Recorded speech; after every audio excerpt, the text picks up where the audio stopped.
कि जो स्कूलों में पढ़ने वाले जो बच्चे होते हैं उनके जो प्रोग्राम होते हैं वो ज़्यादा अच्छे होते हैं, लेकिन अफसोस होता है कि मदरसों के बच्चे जब प्रोग्राम करते हैं तो उसको देखने के लिए लोग मुकामी लोग आते नहीं हैं। मैं मुफ्ती साहब से कहना चाह रहा था कि ऐसे बहुत सारे लोग हैं जो मदरसे से मोहब्बत करते हैं और मदरसे हमेशा से इतने दिनों से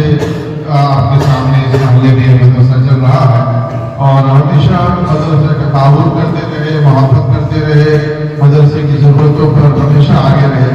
लेकिन वो इस प्रोग्राम्स में आकर के देख करके या बच्चों की हौसला अफजाई नहीं करते। इसे करना चाहिए। इनके अंदर की जो सलाहियतें हैं वो सलाहियतें जब आप देखेंगे और उसका जब इस्तेमाल होगा तब आपको एहसास होगा कि नहीं